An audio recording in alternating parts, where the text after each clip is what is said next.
warahmatullahi wabarakatuh. Nama saya Elza Ainun Roisul Rahman Izabelanda, NIM T2018-375 sebagai persatuan pertama yang akan menjelaskan tentang pengertian kinerja. Kinerja atau prestasi kerja adalah suatu hasil kerja yang dicapai seseorang dalam melaksanakan tugas-tugasnya yang dibebankan kepadanya, yang didasarkan atas kecakapan, pengalaman, dan kesungguhan serta waktu.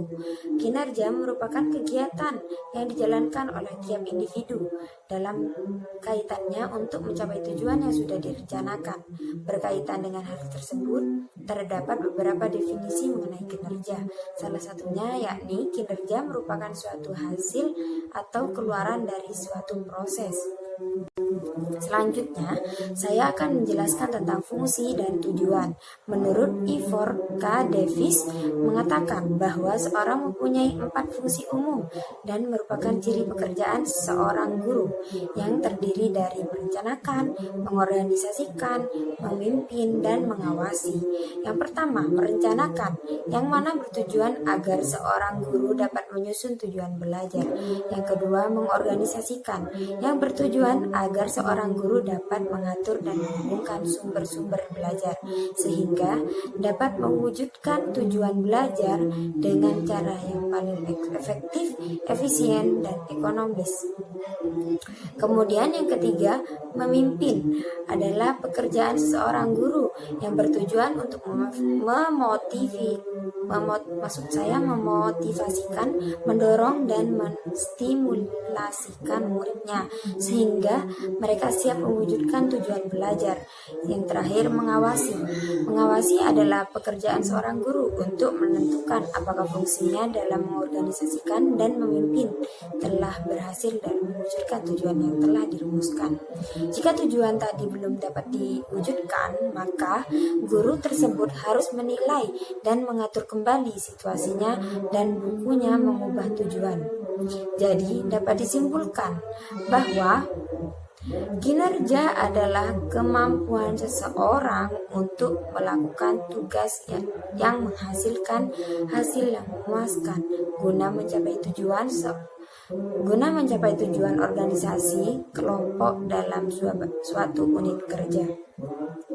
Cukup sekian penjelasan dari saya, kurang lebihnya saya mohon maaf. Assalamualaikum warahmatullahi wabarakatuh.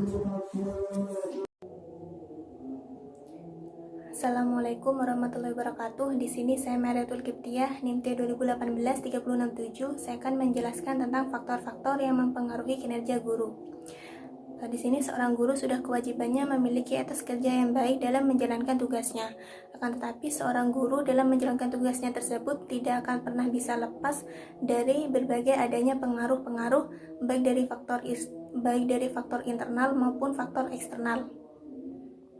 Yang kemudian faktor-faktor tersebut dapat memberikan dampak terhadap tingkat kinerja guru.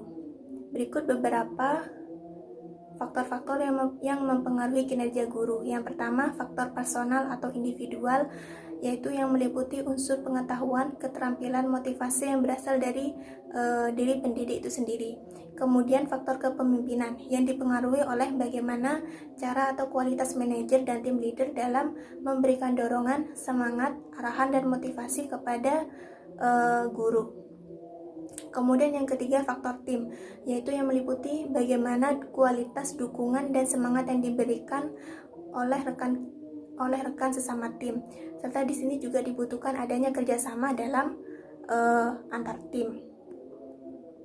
Kemudian yang keempat yaitu faktor sistem. Di sini faktor sistem meliputi sistem kerja, fasilitas kerja yang diberikan oleh pimpinan sekolah, proses organisasi, dan kultur organisasi. Kemudian yang terakhir, faktor kontekstual yang meliputi tekanan dari perubahan lingkungan eksternal dan internal.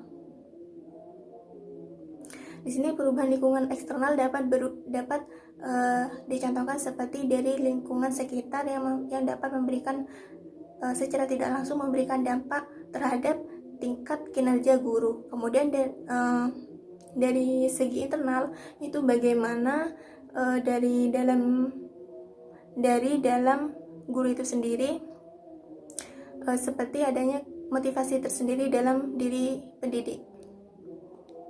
Sekian yang bisa saya sampaikan terkait faktor-faktor yang mempengaruhi kinerja guru. Terima kasih. Selanjutnya di sini saya akan menjelaskan tentang mekanisme penilaian uji kompetensi guru. Jadi di sini penilaian kinerja merupakan sebuah sistem yang dirancang untuk mengidentifikasi dan mengevaluasi kinerja guru yang utamanya berkaitan dengan kompetensi guru. Penilaian kinerja guru berfungsi untuk menilai kemampuan guru dalam menerapkan kompetensi yang diperlukan pada proses pembelajaran di sekolah atau madrasah. Pelaksanaan penilaian kinerja guru meliputi persiapan, pengumpulan fakta dan data, penilaian dan pelaporan. Yang pertama persiapan. Dalam tahapan ini ada beberapa kegiatan yang harus dilakukan dan persyaratan yang harus dipenuhi. Antara lain, mempersiapkan dan menetapkan penilai. Proses penilaian kinerja guru harus secara objektif, adil, jujur, akuntabel, transparan dan partisipatif, berkelanjutan dan terukur. Oleh karena itu, semua pihak yang terlibat dalam kegiatan penilaian kinerja guru ini harus memiliki persepsi dan penilaian yang sama serta dilakukan tanpa adanya kecurangan. Kemudian persyaratan yang kedua yaitu pengenalan instrumen dan mekanisme penilaian kinerja guru, pemberian informasi dan pemahaman tentang instrumen, kriteria, dan cara penilaian kinerja secara lengkap dan jelas kepada guru yang merupakan hal yang sangat penting diberitahu, serta membantu dalam proses pelaksanaan penilaian kinerja guru. Kemudian persyaratan yang ketiga yaitu perencanaan penilaian kinerja guru tahunan. Di sini kepala sekolah harus melakukan persiapan pada awal tahun anggaran seperti menyiapkan jadwal penilaian kinerja guru, menyusun daftar nilai guru dan yang akan dinilai, serta melaporkan rencana pelaksanaan penilaian kinerja guru. Kemudian mekanisme yang kedua yaitu pengumpulan fakta dan data. Di sini fakta dan data untuk penilaian kinerja guru dapat dilakukan dengan cara pemantauan dan pengamatan. Dalam pengamatan pelaksanaan kinerja guru dapat dilakukan melalui 3 cara. Yang pertama, pengamatan sebelum pelaksanaan penilaian kinerja guru, kemudian pengamatan selama pelaksanaan penilaian guru, dan pengamatan setelah pelaksanaan penilaian guru. Kemudian mekanisme yang selanjutnya yaitu penilaian.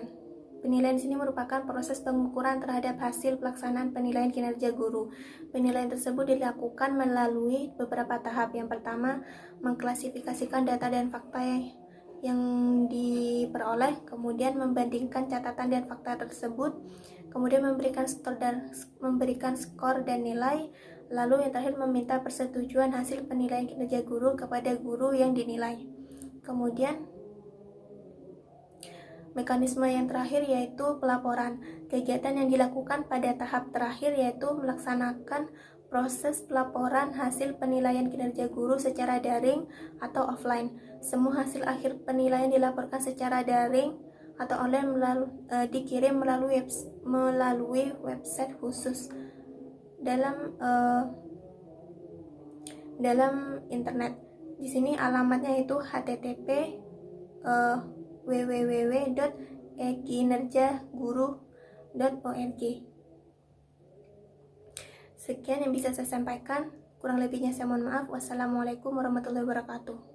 Assalamualaikum warahmatullahi wabarakatuh. Saya Eko Ayudi, NIM T 2018-3066. Saya akan menjelaskan mekanisme pelaksanaan uji kompetensi guru.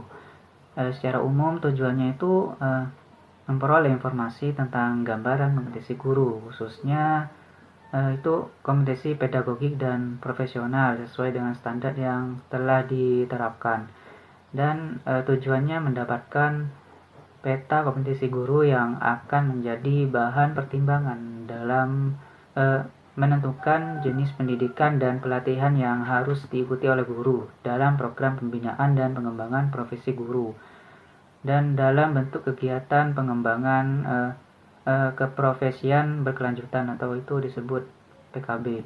Dan tujuannya juga memperoleh hasil UKG yang merupakan bagian dari penilaian kerja guru dan akan menjadi bahan pertimbangan penyusunan kebijakan dalam memberikan penghargaan dan apresiasi kepada guru. Selanjutnya itu ada prinsip uji kompetisi guru, yaitu ada 4. Yang pertama objektif, kedua adil, 3 transparan, dan yang terakhir akuntabel. Terus tahapan pelaksanaan uji kompetisi guru itu ada sosialisasi dan koordinasi. Dalam sosialisasi dan informasi itu, informasi yang disampaikan antara lain maksud dan tujuan peserta, perangkat soal, TUK, sistem aplikasi, dan sistem pelaksanaan UKG. 2. Tugas dan tanggung jawab masing-masing unit terkait, yaitu seperti PPPTK, LPPKS, dan LPPTK dan KPTK, dan LPMP, dan institusi lain yang terkait dalam pelaksanaan UKG tersebut. Dan tahap selanjutnya itu ada pembentukan panitia uji kompetisi guru. Dalam tahap ini pembentukannya terdiri dari tingkat provinsi dan tingkat kota atau kabupaten. Dan tahap selanjutnya yaitu konfirmasi dan validasi data peserta UKG. Konfirmasi dan validasi data peserta UKG itu wajib dilakukan untuk memastikan kebenaran data. Selanjutnya, tahap selanjutnya penetapan tempat uji kompetensi dan teknisi yang berisi tentang pendaftaran lokasi tempat uji kompetensi dan verifikasi tempat uji kompetensinya. Dan tahap selanjutnya penempatan peserta ke tempat uji kompetensi. Dalam tahap ini yang harus diperhatikan dalam penempatan peserta antara lain 1. Setiap peserta UKG online hanya dapat mengikuti ujian pada TUK yang telah ditentukan. Terus yang kedua, penempatan peserta UKG online dilakukan 14 hari sebelum jadwal pelaksanaan agar guru dapat mengetahui lokasi TUK. Ketiga, penempatan peserta UKG online pada satu kabupaten atau kota dilakukan secara merata agar waktu berakhirnya pelaksanaan UKG ini di setiap lokasi dapat bersamaan. Terus tahap selanjutnya itu ada bimbingan teknis, admin, dan atau teknisi. Tujuan pembimbingan teknis admin adalah sebagai berikut, yaitu 1. Memberi pembekalan mengenai sistem dan mekanisme pelaksanaan serta aplikasi perangkat pendukung UKG online. Yang kedua itu ada mengkoordinasikan secara teknis persiapan dan pelaksanaan UKG online. Terus tahap selanjutnya itu ada uji coba sistem uji kompetensi guru. Dalam uji coba ini dilakukan 2 tahap, yaitu tahap uji coba terbatas dan tahap uji coba terbuka. Dan tahap selanjutnya itu ada pemberitahuan dan pencetakan kartu peserta. Pemberitahuan peserta UKG dan TUK dilakukan oleh Dinas Pendidikan Kabupaten atau Kota melalui surat resmi, pengumuman, dan alat komunikasi lainnya seperti pemberitahuan online di media sosial dan lain-lain. Terus tahap selanjutnya itu ada pelaksanaan uji kompetensi guru.